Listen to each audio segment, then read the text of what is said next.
Alright guys, I'm here today with a review of what you see before you, the HMM Shadow Fox.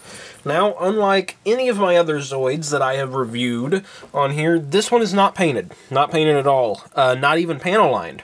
I mentioned in another video I'm going through a lot of my Korea stuff, and I built this in Korea while I was at the hotel, and I just never did a review on it.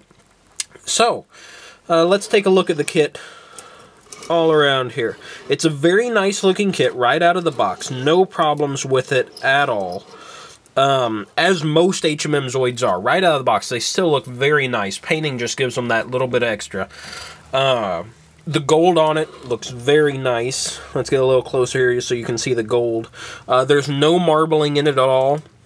It's very reminiscent of the gold that was on the Liger Zero. Just very nice. And gold on the Liger Zero, I mean by the little accent parts and pistons and stuff. It's not at all like the Darkhorn Harry Special was, where the gold was all marbled, looked very, very just not good right out of the package. But the gold on this, absolutely beautiful. Just looks great. As you can see, it comes molded in a couple different colors. There's this dark gray, it's not quite black. A slightly metallic, let's see if I can get it on camera here. The waist is probably the best place to go. A slightly metallic, medium gray kind of color. It's got little specks of metallic in there. The gold, of course, you got some little closer to chrome-like silver. Silver is probably the best, just plain silver is probably the best description of it. And then you have this blue right here as well. And I believe that's all the colors. You also have the clear orange of the little cockpit eyes. And the caps are in just pure black. Alright, so let's get to some articulation. Alright, where should we start? We'll start all the way at the back with the tail. The tail here is articulated at this point right here. Pretty much where the caps are, is where it's connected. And it can go up and down. It also opens up, and you got a little cannon in there. It can move separately of either part from the top or bottom. I don't know if that's a cannon or a thruster, to be completely honest. Let's see. And then this down here can move separately as well. As you can see, it moves up and down. Now, that came loose a little bit. But that's okay. That's just because I was trying to get that to move. It does move to each side just a little bit. There's not a whole lot of movement there, but there is just a little. For the back legs, you really can go 360 on this, only impeded by the front leg. So you can get that in any position you want. It goes in and out like so. In and out this way like so. So that's a very nice joint there. You get a whole lot of movement, and it goes in and it comes out a little bit. For the extra movement, it pops out. For the limited movement, it stays in there, and it just makes that joint a little more hidden. Now it'll move right here at this joint where these first caps are. As you can see, goes up, forward, all around. Now you don't want it to go too forward because unfortunately this little piston right here isn't actually connected to anything. It just kind of rests in that little hole. So the most forward you probably want to go with it is right about there. At this cap it'll move. So you can see it goes back and forth, all the way back and almost all the way forward there. So a good range of movement out of that. And then the foot is on a little ball joint, so you get some side to side and a little bit of forward rotation movement. Sorry.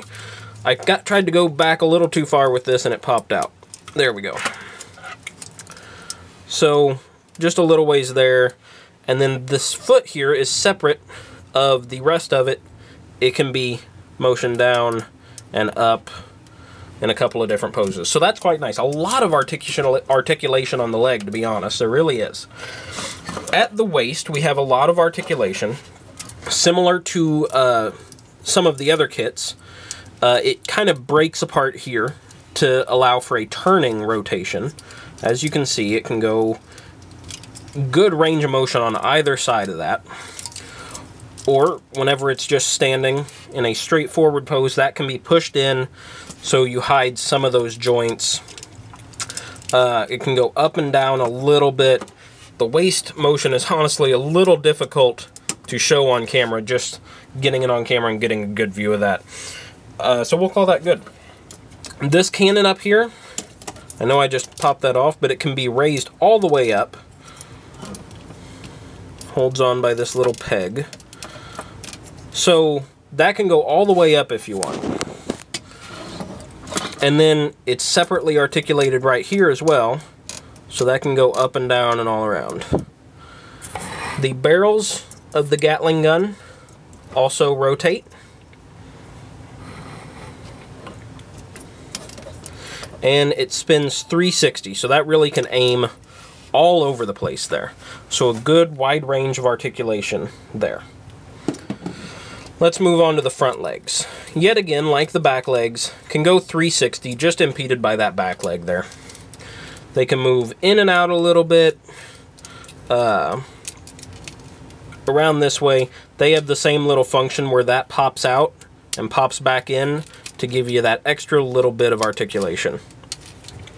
I'll pop this back onto the leg back on. It bends at the little cap here, as you can see. It has the same feet as the other one, so that all moves. And one thing I forgot to mention on this back leg is this little part here goes up and down as well. So that is the front legs. For the neck, up, down, it can be impeded by this little gun depending on what position you have it in.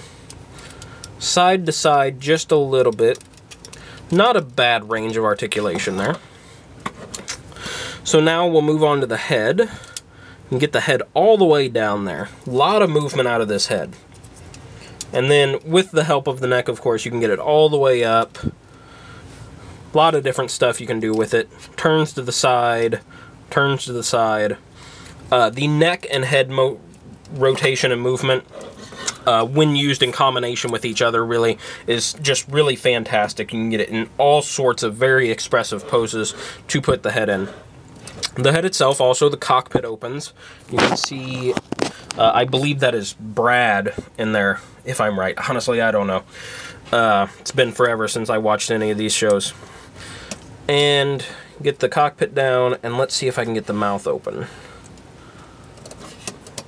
The teeth are very pointy on this, so it's a little difficult to get the mouth open here. Just to get my fingers on it, around those teeth. And it actually looks like I'm not going to be able to. There we go. Had to push it from the back. So there you can see it's got pointy teeth all around. And that's as far as his mouth will open. And then it'll close to be flush, like I had it like that. Very nice looking teeth on this too, in my own opinion. I know there was a lot of sort of controversy about that whenever it was first announced and first shown in pictures. So all around, this is a spectacular model, even just right out of the box. I absolutely love it. I had built it just for the sake of building it when I was in Korea, but I thought when I got back I would end up painting it. But I really don't have much motivation to or inclination to, just because it looks so nice like it is, so nice sitting on a shelf, and I really have no qualms with it being like this at all. It just looks good. It has, like I said, it has a wide range of articulation, wide range of poses that can be put in, and it's quite sturdy. I know a couple things came off in this review, but that's just the struggle of reviewing and trying to fit it all in a frame. If there are any pieces that are loose, it would be this one right here. That tends to pop off occasionally, but otherwise, nothing on this is very loose at all. The feet can come off, but that's just when you try to bend them farther than they should be bent. So, all around great kit. I would absolutely recommend picking it up. Either this guy or the Firefox, which was a reissue of this, but in red and silver. Whichever you prefer more, pick it up. Absolutely 100% recommendation. So I hope you like this review, guys, and thanks for watching. I'll see you next time.